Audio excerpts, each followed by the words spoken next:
So right, so I was telling you first, let us look into the things. Here I'm going to make use of an online compiler to execute my programs. So here the compiler is Instax. So what you can do is you can also, this is a free software, so you can actually make use of it. All you have to do is just go open your Google Chrome and you're just going to type in instax.in. So this is the page that you will be getting loaded up. So here there is an option called as code compilers. You can just click on this.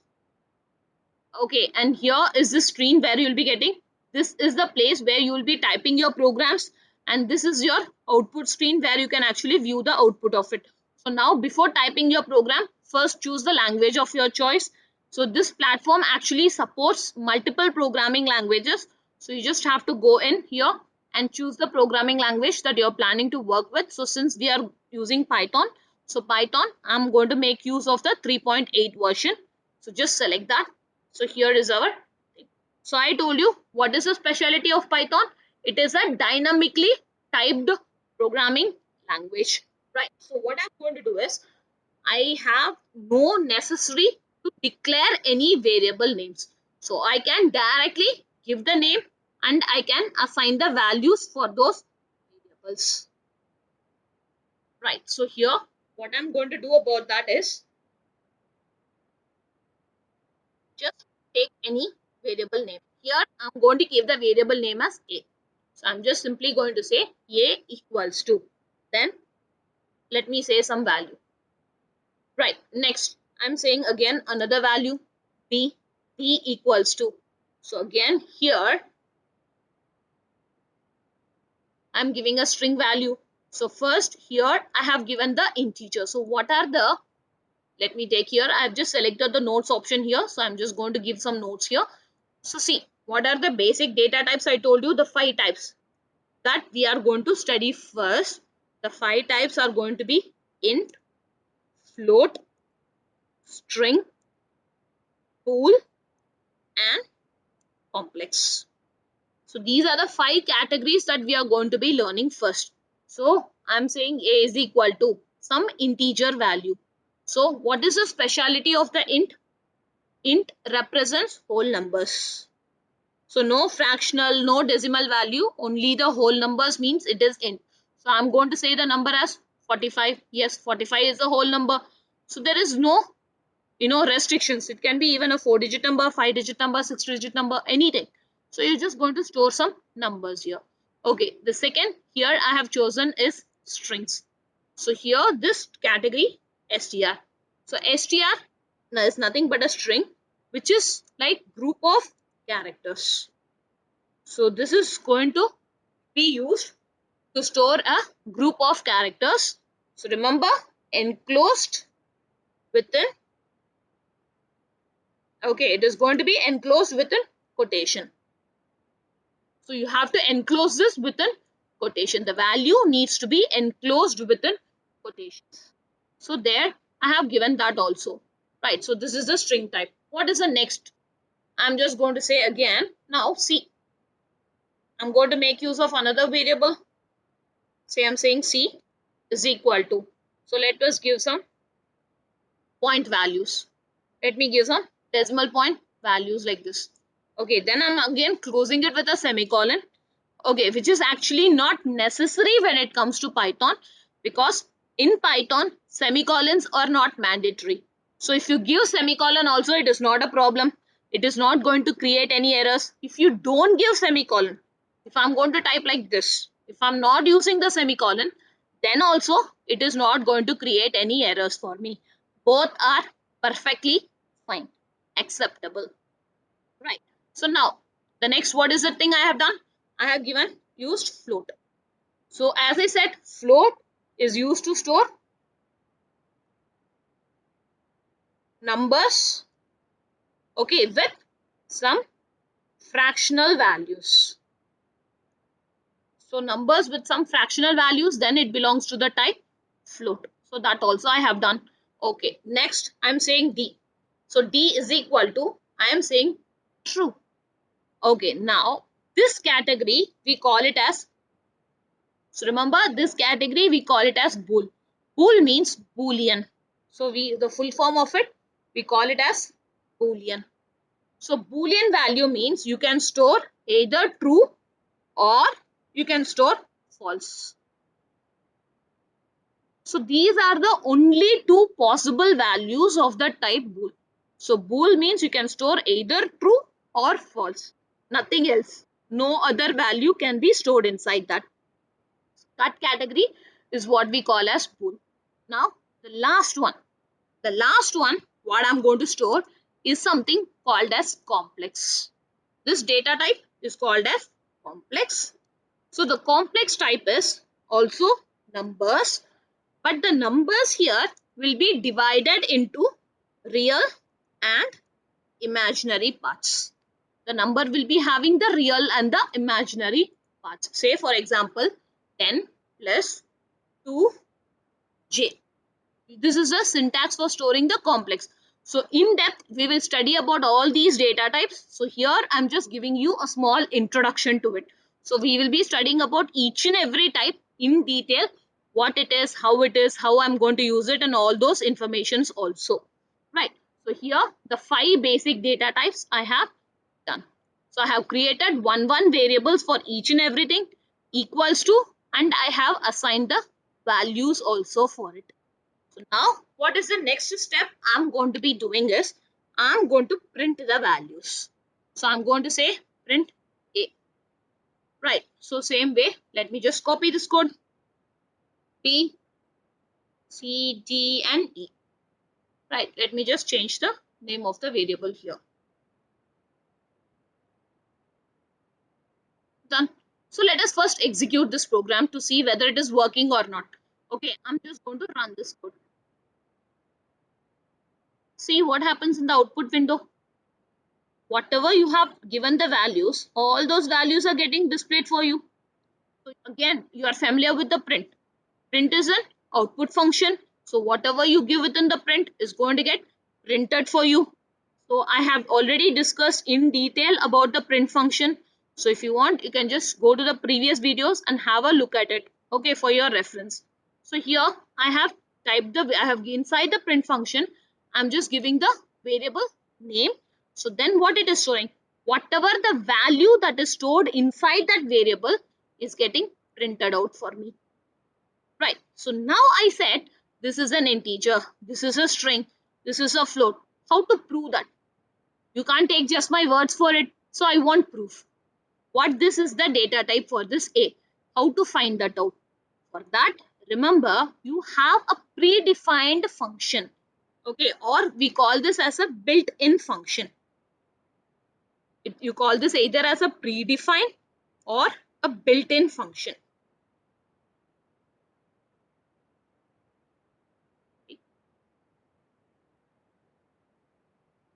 And the name of the function is called as type. The name of the function is called as type. So I have a function called as type. What is the use of this function? This function is going to return the data type. So data type of the variable passed inside it. So this is what this function is going to do. It is going to return the data type of the variable that is passed inside it. So what do you mean by this word? So here, look what I'm going to do. Print. Inside the print function, I am saying type of A. Okay, so remember this parenthesis represents that this is a function. So every function, even for print, how we are doing? We are having an open and a close parenthesis. So same way, type is also a function. So it also has an open and close parenthesis. So inside of this parenthesis, we are going to specify a variable name. We are going to specify the variable name. So whatever variable name you are going to pass inside this, it will return the data type of that variable name. Say for example, here I'm saying print type of, what is the data type I'm saying? A. So I want to know what is the data type of this variable A. I don't know the data type because it is dynamically typed. I am not specifying the data type. The data type is automatically given to this variable based on the value that this variable is going to be holding. So remember that. So now like this, I want to find the data type of all my variables. Since I have made use of 5 variables here, I want to know what is the data type of all these 5 variables. So let me just give all the variable names inside. Okay, now what I'm going to do here is I'm going to use an empty print statement. I guess you guys again remember empty print statement. What it is going to do? It is just going to give a blank line, an empty line. So now having given this, let me run the program. See what it says. So first, we already seen this. This is nothing but the value of that variable. Done. Now see the type. I am saying type of A. A is my first variable. What is the value? What is the data type it is showing? Int, integer. Now what is the type of B? It is nothing but string, str. So what is the type of this variable C? Which is nothing but float. Now what is this D? D is nothing but true. True belongs to the Boolean category. Now this, the real number is 10, the imaginary number is 2. So what is this type? Is nothing but complex. So remember the type function. This is the purpose of the type function. So the type function is going to return the data type of a particular variable whose name you are going to pass inside the function. Inside the term function, whatever variable name you are passing, what is the data type of that variable will be given as its output. Right. So now you know how to find the type of the variable.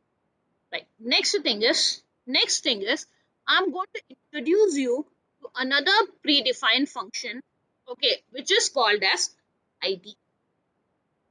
Which is called as ID. So what is this ID function going to do?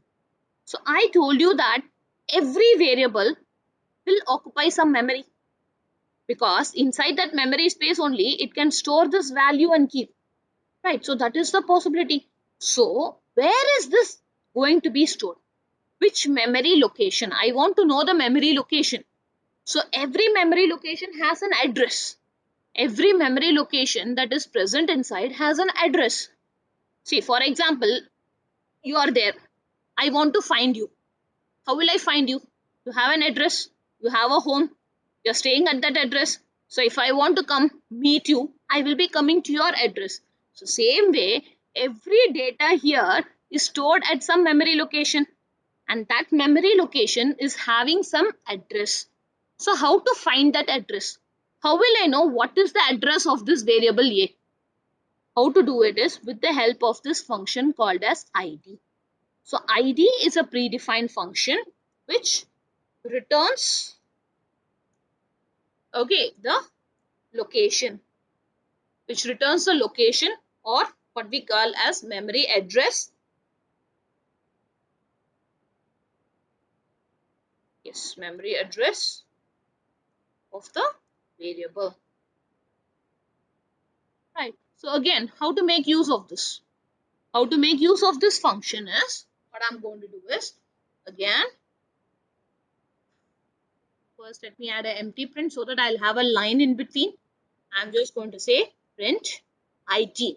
What is the name of the function? I said ID. So inside this function, I will give the variable. So this is going to print me the address or the memory location of this variable. Right. So on, I'm going to make use of it for all of my variables. There you go.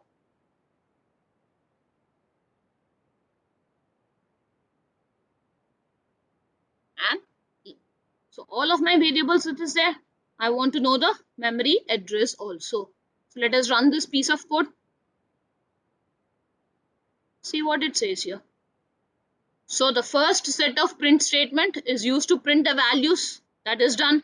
The second set of print statements here, we are trying to find the data type of that variable.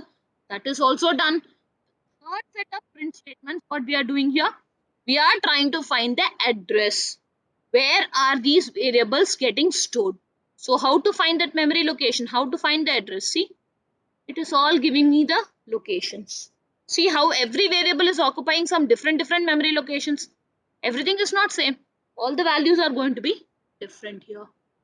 So this is the basic concepts. So I have the 5 basic data types. If I want the value of it to be printed, I'm going to just print the name. You just have to give the name of the variable. So whatever value is there in that variable, that is going to get printed for you. So if I want to find what is the data type of that variable, then I have to make use of the type function. And if I want to find the address where that particular variable is being stored, what is the memory location, what is the address of it, then I have to make use of the function called as id. Right, I hope this is clear, guys. Any doubts for anyone in this so far, what we have just seen? Please let me know.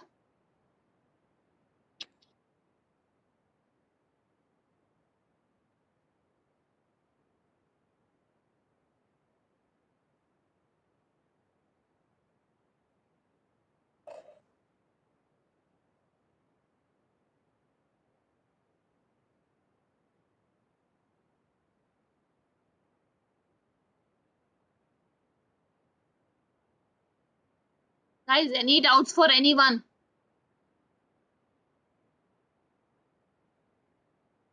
Okay, nice. Thanks for the response, guys.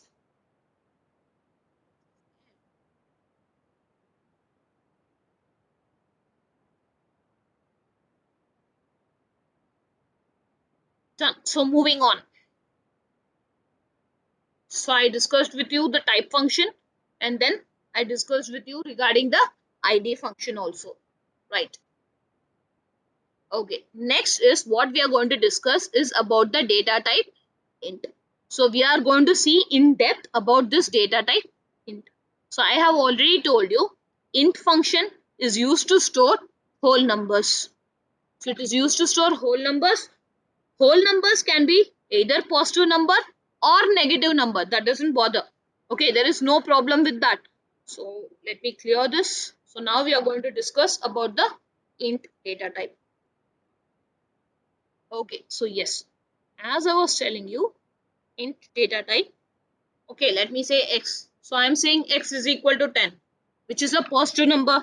I am saying y is equal to, say, minus 56, which is a negative number. Now, when I say print a, comma, I am saying type of a. Oh, sorry, not a. Here I have used the variable name as x. Okay, and same way. And same way, let me print for y also. Let me print for y also. Now, execute this program and see what it says. Both are integer type only. So int is basically whole numbers. So int is basically whole numbers, and this whole numbers can either be a positive number or it can also be a negative number. Both are considered as integer value only. Okay, now in Python, okay, in Python, this is a very important point that we have to note. We do not have any specific range. Okay, say when we talk about other data types, when we talk about other data types, I said statically typed data. I hope you guys remember. So in statically typed data, int occupies how many bytes did I say? 4 bytes. So the maximum capacity is 4 bytes. The memory space is going to be 4 bytes.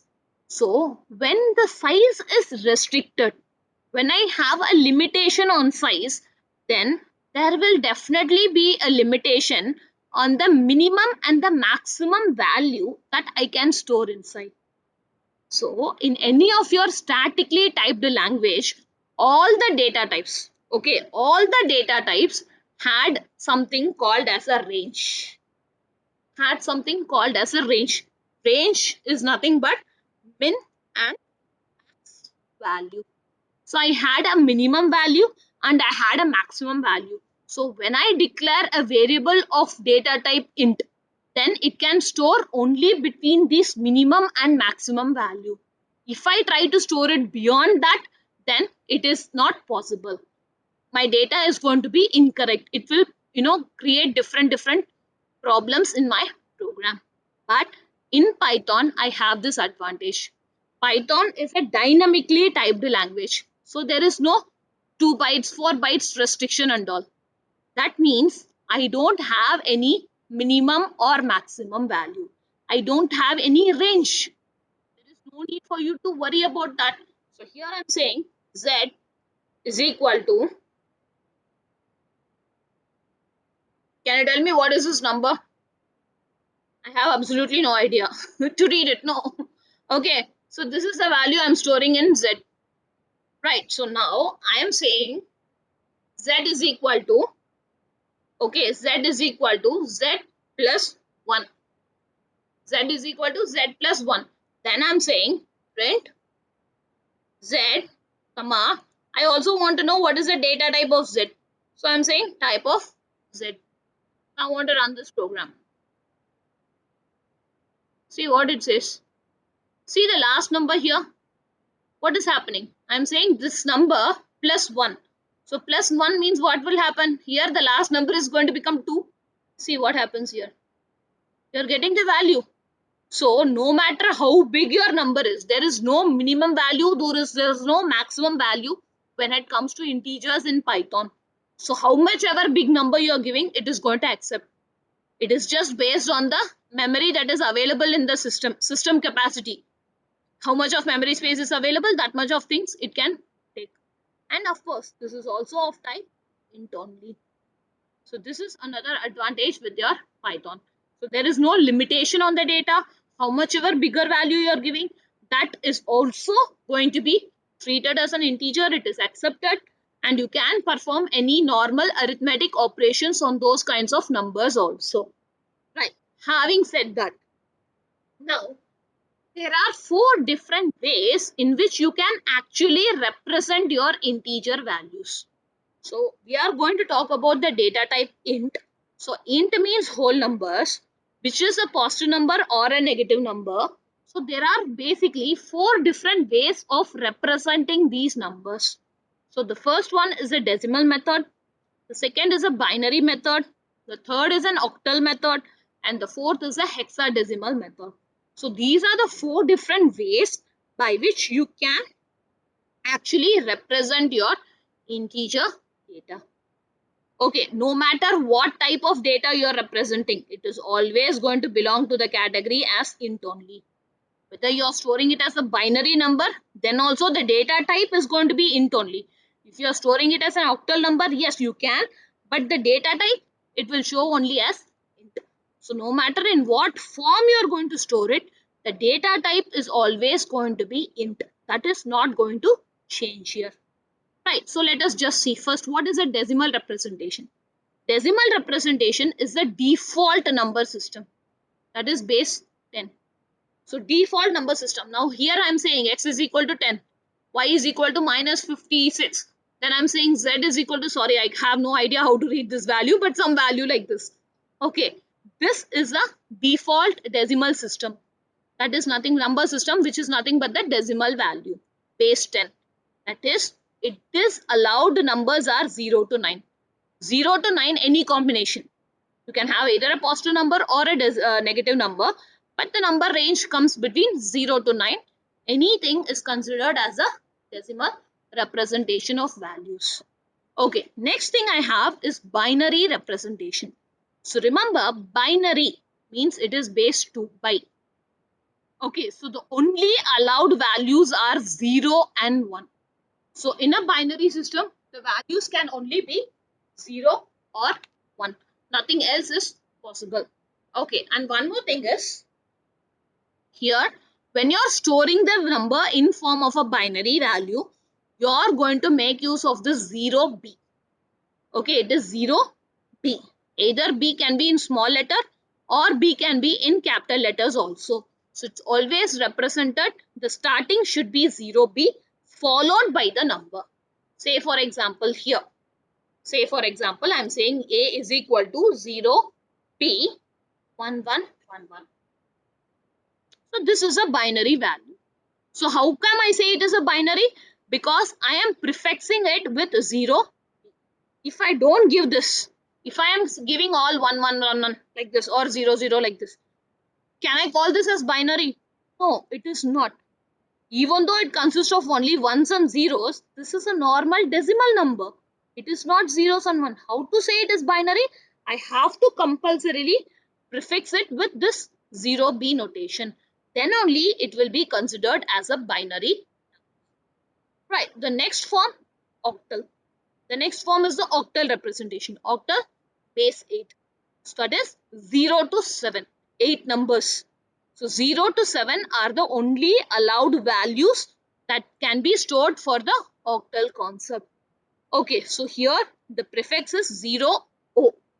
O represents octal, the first letter. Okay, it gives 0 O. So now here we go. So here I'm saying B is equal to 0 O some numbers. Okay, I'm saying like this. So this is an octal number. So remember, the possible values are only between 0 to 7. So if I give 8, 9 and all, it is not possible because octal represents base 8. So 0 to 7 are the only allowed values in it. Now, the last type is hexadecimal. Hexadecimal representation. Hexadecimal base 16. So you can allot values is 0 to 9 and A to F. 0 to 9 and A to F. So A to F again, it can be in uppercase also, it can be in lowercase also. You can give A to F in uppercase or lowercase, does not matter. Okay, and for hexadecimal, what is the prefix? The prefix is 0x. So remember the prefix is 0x. So here, if you are using the x in small letters, then it represents the lowercase letters.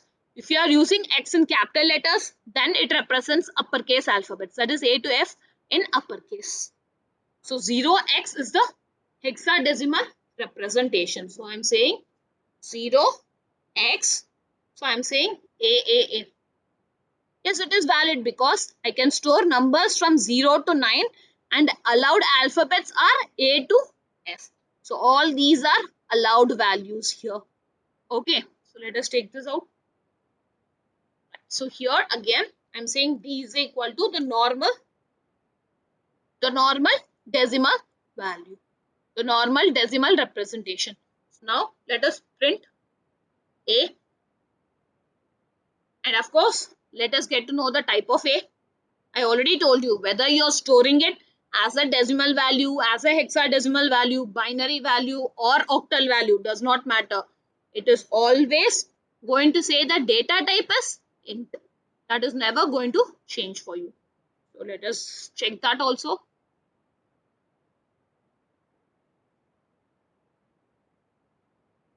So the 4 representations I have done it here. I am going to run this piece of code. See what it says. So this 11100, this is the binary number for the decimal value 60. The equivalent value is 60. So it is giving you the value as 60 and it is telling you it is of the int data type. Next, octal representation. What is the equivalent decimal number? So remember the equivalent decimal number is 2385. Same way for the hexadecimal. This is a normal decimal value. Whatever you are going to store, it is going to print in that way itself. So remember very carefully, you can store the integer number in form of a binary, in form of an octal, in form of a hexadecimal or a decimal value.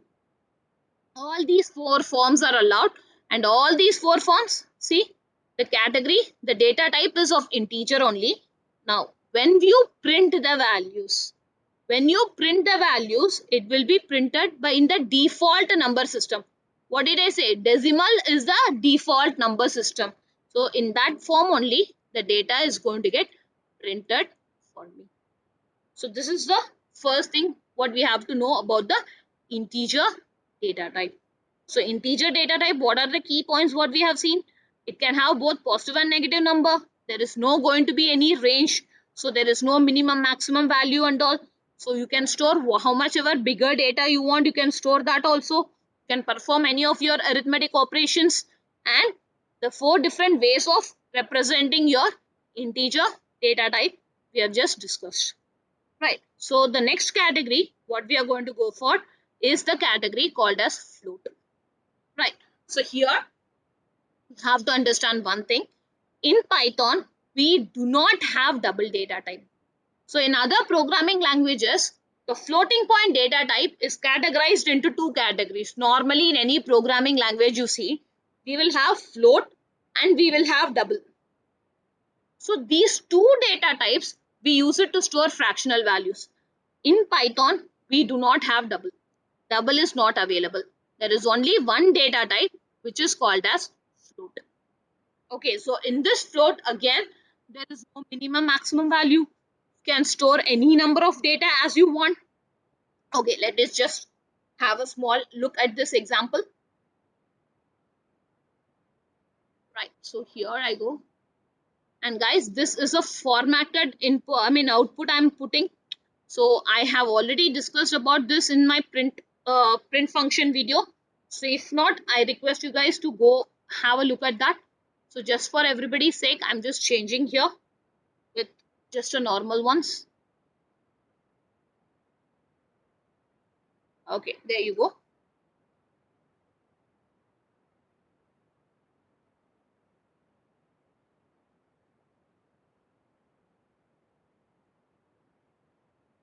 Okay, so see here, I have created three variables, and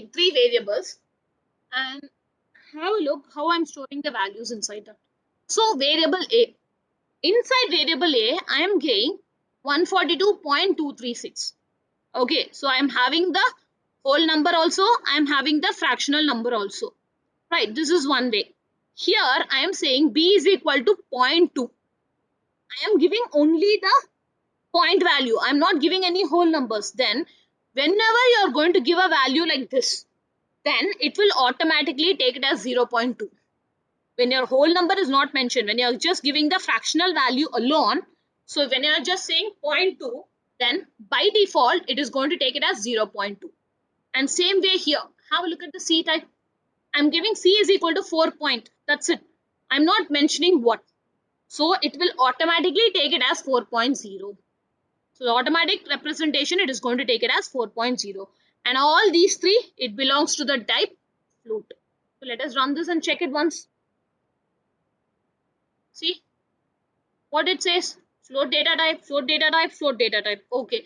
Here 14.236 because that is the value I am storing inside. Next, I have given here 0.2. So see how it takes. 0. Here I have given 4 point. That's it. So it is automatically taking as 4 point. So any fractional value like this can be stored. The data type is nothing but float for it. Right. So now float, there is another way of representing your float values. We call this as exponent.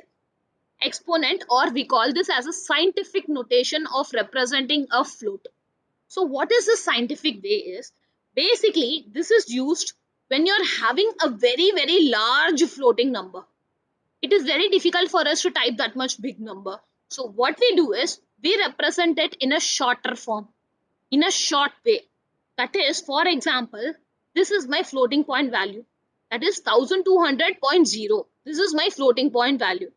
I want to represent this in a shorter way. How to do that? We do 1.2 E3. This is a shorter version of representing 1200.0. So now how is this 1.2 E3? How is this to be taken? See how it works is 1.2. Okay, so 1.2 into 10 to the power 3. That is what this means. So remember 10 in 1.2 is the value. So into 10 to the power 3. So I am giving here as E3. So it is going to take to the power of 3. So when you multiply 10 to the power of 3, so that is nothing but 1000. So 1.2 into 1000, which is going to give you this value 1200.0. So this is how you are going to represent your exponent way. Okay, this is also a possible. See, like what I said, integers can be represented as binary, as octal, as hexadecimal, like that I said. Now, same way, your floating point values can be represented in an exponent or a scientific notation like this. So this is what you mean. This is one form of representing your floating point values. Right. Now, another very important point what you have to remember is float can be represented only in decimals, only in decimal numbers. You cannot use binary, octal or hexadecimal form for a float. If you use it, it is going to throw you an error. Say for example, let us take this example. Okay, I'm going to copy this and I'm going to execute this. See what happens here. So I'm saying F1 is equal to 0B 1.1011. You know 0B stands for what? Binary. 0O octal, 0x hexadecimal. Superb. Now when I run this, see what happens. This standard error is getting highlighted. So that means I'm not getting any output. The program has actually generated an error for me. So what you can do, you can just click on the standard error.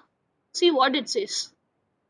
Invalid syntax, and see which line it is pointing. The first line itself is this itself is invalid. When this itself is invalid, it is not going for the second line, third line, fourth line and all. So here itself the program is getting stopped. Okay, let me see. I'm going to take this line out. Now, if I run this, will I get it? See again. Now see where the error is. In the octal form. This is also wrong. Okay, let me take this also out. Let me run this. See what happens now.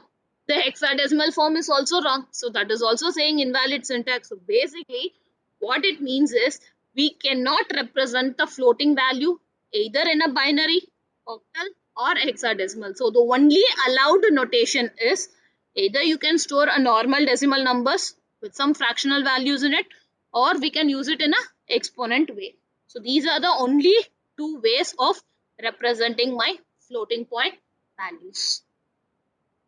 Right. So, yeah, with this, I'm just going to stop the session for today. We will be continuing more on the data types in our next class.